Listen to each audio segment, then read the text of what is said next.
Bro ఇప్పుడు మన Allu Arjun incident, ఈ రేవతి ఫ్యామిలీ దీన్ని చూసుకుంటే ఇది చాలా మన ఇంటర్నేషనల్ వైడ్గా స్ప్రెడ్ అయింది కదా ఈ న్యూస్. అవును. అవును. కానీ మన లోకల్లో స్టేట్లో కూడా చూసుకుంటే చాలా ఇష్యూస్ ఉన్నాయి. ఏది గురుకులాల్లో ఫుడ్ పాయిజన్ కానీ, అవును. తర్వాత ఈ నారాయణ కాలేజీలో సూసైడ్ కేసులు కానీ ఇలాంటివి చాలా ఉన్నాయి. మరి హ్మ్. ఇలాంటివి ఎందుకు మనకు స్ప్రెడ్ అవ్వట్లేదు న్యూస్? ఒకటి చెప్పనా బ్రో, ఇప్పుడు ఏ విషయమైనా స్ప్రెడ్ అవ్వాలంటే ఒకటి మీడియా ఫోకస్ చేసి ప్రతి న్యూస్ ఛానల్లో అదే విషయాన్నన్నా ప్లే చేయాలి. లేదు అంటే ఒక popular person, either cinema celebrity అవ్వచ్చు, పొలిటికల్ లీడర్ అవ్వచ్చు, ఇంకెవరైనా అవ్వచ్చు.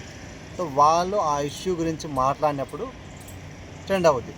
సో ఇట్లా అయితే మీడియా అన్నా ఫోకస్ చేయాలి, వీళ్ళన్నా మాట్లాడాలి. వీళ్ళు మాట్లాడకుండా ఏ ఇష్యూ కూడా బయటికి రాదు. అంతెందుకు ఇప్పుడు అల్లు అర్జున్ది ఉంది, ఇప్పుడు రేవతి, ఇప్పుడు ఇది ఇంత పెద్ద, ఇప్పుడు సీఎం రేవంత్ రెడ్డి గారు, మిగతా పొలిటీషియన్స్ ఇంతమంది దీని గురించి మాట్లాడేది కాబట్టి, అండ్ మీడియాలో కూడా ప్రతిరోజు దాన్ని సర్క్యులేట్ చేస్తుంది కాబట్టి అది అంత పెద్ద ఇష్యూ అయింది. అండ్ అఫ్కోర్స్ ఇప్పుడు రేవతి ఫ్యామిలీ ఎవరైతే ఉన్నారో వాళ్ళకి కొంచెం జరిగింది. దానికి ఎంత కావాలో అంత న్యాయం చేశారు. అంటే ఇప్పుడు మైత్రి మూవీ ప్రొడ్యూసర్స్ ఉన్నారు, వాళ్ళు వచ్చి 50 lakhs చెక్ వాళ్ళు ఇచ్చారు. అండ్ కోమటిరెడ్డి వెంకటరెడ్డి గారు మన మూవీ అలా సినిమా మంచిగా ఉన్నారు కాబట్టి ఆయన తరపు నుంచి 25 lakhs ఆయన హెల్ప్ చేసిండు. అండ్ అల్లు అర్జున్ గారు 25 lakhs ఇస్తున్నాడు. అండ్ హాస్పిటల్కి ఎంత ఖర్చు అయితే దాన్ని చూసుకుంటానని ఆయన చెప్పారు. ఆయన చేయాల్సింది ఆయన చేస్తున్నారు. ఇప్పుడు రీసెంట్గా దిల్ రాజు గారు మాట్లాడారు.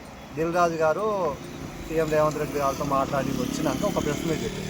ఆ ప్రెస్ మీట్లో ఆయన ఏం చెప్పారంటే, సినిమాకి గవర్నమెంట్కి మధ్యలో నేనుంటా, మధ్యలో ఉండి సమన్వయం చేసి ప్రతిదీ కూడా ఏ ఇష్యూ కాకుండా చూసుకుంటా.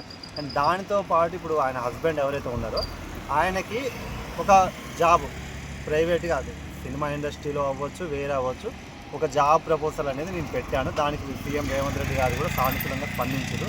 అంటే ఇక్కడ ఏమవుతుందంటే, ఒక ఇష్యూ ఎంత పెద్దగా స్ప్రెడ్ అయితేనే, అది జనాలు అందరికీ వెళ్తేనే దాని మీద స్పందిస్తారు, హెల్ప్ చేస్తారు. సినిమా ఇండస్ట్రీ వాళ్ళైనా సరే, ప్రభుత్వం అయినా, ఇప్పుడు ఈ కుటుంబానికి అంత హెల్ప్ చేశారు. ఒక మనిషిని లాస్ అయినాం, సో లాస్ అయినందుకు ఆమెకు హెల్ప్ చేసి చెయ్యాలి, అది పద్ధతి. రీసెంట్గా చాలా ఫుడ్ పాయిజన్ అయ్యి ఒక 50 మందిగా చిన్నపిల్లలు అంతమంది చనిపోయారు. మరి ఏ ఒక్క కుటుంబానికైనా 1 లక్ష కానీ, ఒక 50 లక్షలు కానీ, 10 లక్షలు కానీ, ఈవెన్ 10,000 సహాయం చేసేదా? ఎందుకంటే దాని గురించి ఎక్కడ మీడియాలో పెద్ద చర్చ లేదు. ఏదో కొన్ని మీడియాలో ఒక న్యూస్ ఆర్టికల్ లాగా ఏదో చిన్నగా ఒక న్యూస్ పేపర్లో ఫుడ్ పాయిజన్ అయింది, ఒక 10 మంది చనిపోయారు, 50 మంది చనిపోయారు, ఎక్కడో మూలకేస్తారు. అవును, దాన్ని ఎవడు పెద్ద పట్టించుకోడు. ఇష్యూని ఫోకస్ చేసి, మీడియా అయినా ఎవరైనా ఇష్యూని ఫోకస్ చేసి దాని గురించి జనాల్లో స్ప్రెడ్ చేస్తే తప్పితే వీళ్ళు ఎవరు పట్టించుకోరు. అంటే ఇప్పుడు ఇక్కడ ఏంటంటే, ఏదైనా ఇష్యూ జరిగితే ఏదో విధంగా ప్రతి ఒక్కరు స్పందించి ఆ ఇష్యూని స్ప్రెడ్ చేయాలి, వైరల్ చేయాలి. అది ఎక్కడి దాకా వెళ్ళాలంటే అసెంబ్లీలో ఎవరైతే సీఎంగా ఉన్నారో ఆయన నోటి నుంచే బయటికి రావాలి. అది వాళ్ళ నోటి నుంచి బయటకు వచ్చినప్పుడే ప్రభుత్వం ఎవరైతే అధికారంలో ఉన్నారో, ప్రతిపక్షం ఎంత మాట్లాడినా కూడా వేస్ట్. ప్రతిపక్షం ఇష్యూని తీసుకెళ్ళుద్ది, ఎంతవరకు తీసుకెళ్ళుద్ది, కానీ ఓవరాల్గా దాని మీద స్పందించాల్సింది ఏంటంటే ప్రభుత్వం చేయాలి. కాబట్టి అది వాళ్ళ నోటి నుంచి బయటకు వచ్చేంత రేంజ్లో మనం స్ప్రెడ్ చేయగలగాలి, అప్పుడే వాళ్ళకి న్యాయం జరుగుతుంది. ఇప్పుడు రేవతి కుటుంబానికి అయితే ఏ విధంగా ఎంతో కొంత, ఇప్పుడు మనిషిని తీసుకురాలేము కానీ ఎంతో కొంత న్యాయం చేయగలం. మరి ఫుడ్ పాయిజన్ ఇంతమంది చనిపోయారు కదా, అంతమంది పిల్లలు, మన తల్లిదండ్రులు వాళ్ళు ఎంత బాధపడి ఉంటారు, వాళ్ళకి కూడా మనం ఎంతో కొంత న్యాయం చేయాలి కదా. మరి దానికి సొల్యూషన్ ఏంటి? ఇప్పుడు అది న్యూస్ ఎక్కడ చాలామంది మాట్లాడుతున్నారు, ఇప్పుడు నేను మాట్లాడుతున్నాను, నేను ఒక కోన్ కిసుక గొట్టంగానే ఒక 10 మంది చూస్తారు, 20 మంది చూస్తారు. సో ఇట్లా కొన్ని 100 మంది మాట్లాడారు, కానీ అది ఎక్కువ స్ప్రెడ్ కాదు ఎంత మాట్లాడినా. దాని గురించి ఎవరు మాట్లాడాలి? సీఎం రేవంత్ రెడ్డి గారు మాట్లాడాలి. ఆయన స్టాండ్ తీసుకొని మాట్లాడి వాళ్ళకి ఎంతో కొంత, ఇప్పుడు ఏదో స్టేట్మెంట్ రిలీజ్ చేసిండు అప్పుడు ఫుడ్ పాయిజన్ అయినప్పుడు, ఏం చెప్పిండు, వంట వండినాక వంట వండిన వాళ్ళు తినాలి, స్కూల్ చైర్మన్ తినాలి, ప్రిన్సిపాల్ తినాలి అని చెప్పి. వాళ్ళు తినుడు వీళ్ళు తినుడు కాదు, డైరెక్ట్ తీసుకొచ్చి గవర్నమెంట్ మంత్రి ఎవరైతే ఉందో ఆ మంత్రికి పెట్టి ఫస్ట్, ఎందుకంటే ఆ మంత్రి కిందనే కదా స్కూల్స్ ఉండేది. మరి ఆ మంత్రి ఎవరో ఆ మంత్రికి పెట్టి, మంత్రికి తినిపించి ఆయన మంచిగా ఉంటే మిగతా వాళ్ళు మంచిగా ఉంటుంది, అట్లన్నా చేయదు. లేదంటే క్వాలిటీ రైస్ క్వాలిటీగా ఉండేటట్టు చూసుకొని వాళ్ళకి పంపించాలి.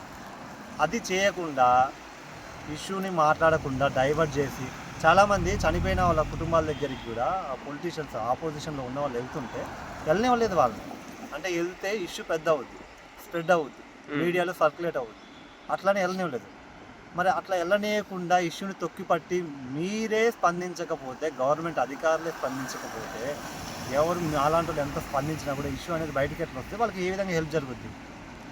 సో అది దయచేసి ఒక ఇష్యూ ఏదుందో మనం ఫస్ట్ స్ప్రెడ్ చేయాలి. ఎందుకంటే గవర్నమెంట్ దగ్గర తప్పు ఉంది అంటే మాట్లాడాలి. ఎందుకంటే అది ఇప్పుడు ఫుడ్ పాయిజన్ అనేది గవర్నమెంట్ ఫాల్ట్ అనేది ఖచ్చితంగా, ఎందుకంటే గవర్నమెంట్ పట్టించుకోవాలి, అది గవర్నమెంట్ అండర్లో ఉంది కాబట్టి గవర్నమెంట్ పట్టించుకోవాలి. సో గవర్నమెంట్ గవర్నమెంట్ మీద పడుద్ది అనుకుంటే వాళ్ళు పట్టించుకోరు. కాబట్టి మనం స్ప్రెడ్ చేసి మనం ఆ ఇష్యూని వరల్డ్ వైడ్గా అంటే అవ్వలేదు కానీ మన స్టేట్ వైడ్గా ఎంతో కొంత చేస్తే, ఇప్పుడు సినిమా వాళ్ళు చాలామంది అందరూ వచ్చి ఈ కుటుంబం గురించి అంటే సినిమా వాళ్ళకు కూడా ఒక చిన్న హెల్ప్ ఏంటంటే, మీ ఇండస్ట్రీలో జరిగిన దానికే కాకుండా కొంచెం బయట జరిగిన దానికి కూడా మీరు స్పందించి హెల్ప్ చేయకుండా కనీసం ఆ ఇష్యూ గురించి మాట్లాడండి. ఆ ఇష్యూ గురించి మాట్లాడితే వెళ్ళొద్దు. ఎందుకంటే ఒక నాలాంటి ఎంత మొత్తుకున్న దండగా, కానీ ఒక సెలబ్రిటీ హోదాలో ఉన్న వాళ్ళు ఒక్క స్టేట్మెంట్ పాస్ చేసినా అది వైరల్ అవుద్ది. సో మీరు మీ అకౌంట్లో నుంచి 10 లక్షల రోజు ప్రతి ఒక్కరు హెల్ప్ చేయాలన్నా మీకు చేయలేరు. మీరు అమౌంట్ హెల్ప్ చేయకుండా జస్ట్ స్టేట్మెంట్ మీరు మాట్లాడినా కూడా ఖచ్చితంగా ఆ ఫ్యామిలీస్కి హెల్ప్ జరుగుద్ది.